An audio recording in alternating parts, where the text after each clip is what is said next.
There are moments in history so mysterious, so powerful, that they stretch beyond human imagination. Moments when the voice that spoke galaxies into existence turned and spoke to ordinary people.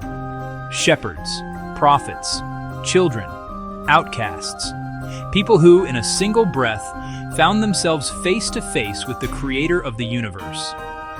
Across ages and deserts, the holy voice called wanderers home, lifting the weak, warning the proud, awakening wonder in ordinary hearts. Stay with us. The greatest moments are about to unfold. Tonight, AI.DivineInsights will explore the rare and terrifying moments when God Himself broke through the veil and spoke with His own voice. From a fire that didn't burn, to a whisper softer than breath, to thunder that split mountains, to light so bright it knocked a man to the ground. These are the moments when heaven touched earth. And once you hear these stories, you'll never read the Bible the same way again.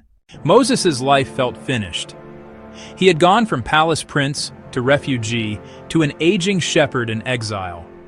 For 40 years he carried the weight of his failures. His dreams were gone, his purpose forgotten. But God often calls the forgotten. One day Moses noticed something strange. A bush burning with a fire that didn't behave like fire. The flames didn't spread. They didn't consume. They glowed with a supernatural intensity. As Moses stepped closer, a voice broke through the wilderness and called his name. Moses, Moses. Nothing human speaks like that. Nothing earthly commands the universe with its tone.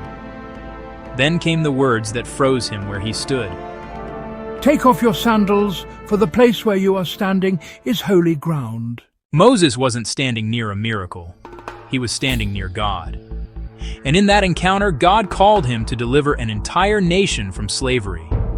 A man hiding from his past became the leader of Israel's future. When God speaks, destinies shift. Elijah was a man of fire and courage. He called down droughts. He confronted kings. He challenged false prophets and won. But even the strongest can break. After a single threat from Queen Jezebel, Elijah ran for his life. Fear crushed him. Exhaustion consumed him. He hid inside a cave on Mount Horeb, convinced his story was over. But God was not finished. God told Elijah to stand on the mountain.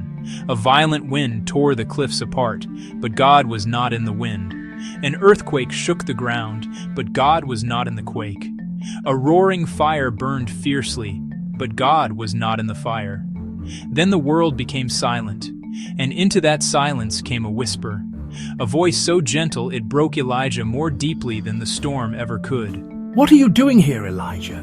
Not a rebuke, not a punishment, but a question from a God who understood his pain. In that whisper, Elijah rediscovered his purpose. Sometimes God shakes mountains, but sometimes he speaks softly to a broken heart. The world had grown spiritually silent. Visions were rare, prophecies few. Even the priesthood had grown cold. But God chose to break the silence through a child named Samuel. One night, as Samuel slept, a voice called his name. He ran to Eli, thinking the priest had called him.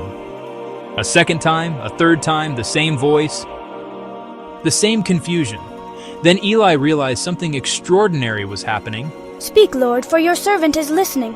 And that night, the silence of an entire generation shattered. God gave Samuel a heavy message, one that even grown men struggled to carry. Yet Samuel carried it faithfully, and he became the prophet who would crown kings and guide the nation. When God speaks, your age, status, and experience don't matter. Only your willingness to listen. Most divine encounters are personal. One person, one moment, one message. But at Mount Sinai, God spoke to an entire nation at once. The mountain shook violently, fire descended, smoke rose like a furnace, thunder exploded across the sky, a trumpet blasted from nowhere, piercing the air, and then a voice that terrified millions. The people begged Moses, "Do not let God speak with us again, or we will die." They weren't exaggerating. The human soul isn't built to handle the raw, unfiltered voice of God. On that day, God declared the 10 Commandments, words that would shape civilization for thousands of years. When God speaks openly, creation trembles. For centuries, Israel waited for a Messiah. Prophets longed for him. People prayed for him. And then, in a quiet river, heaven revealed him. As Jesus rose from the water, the skies opened. A divine light poured down. And a voice declared, "This is my beloved Son, in whom I am well pleased." This wasn't a whisper. This wasn't symbolic. This was God publicly confirming his Son. The kingdom of heaven had arrived. And then there was Saul, a man feared by Christians, determined, religious, dangerous. He believed he was serving God, but he was fighting against him. On the road to Damascus, a blinding light knocked Saul to the ground, and the voice came. "Saul, Saul, why are you persecuting me?" "Who are you, Lord?" "I am Jesus." That moment transformed an enemy into an apostle, a persecutor into a preacher. God spoke to Moses in fire, to Elijah in a whisper, to Samuel in the night, to Israel in thunder, to Jesus in glory, and to Saul in blinding light.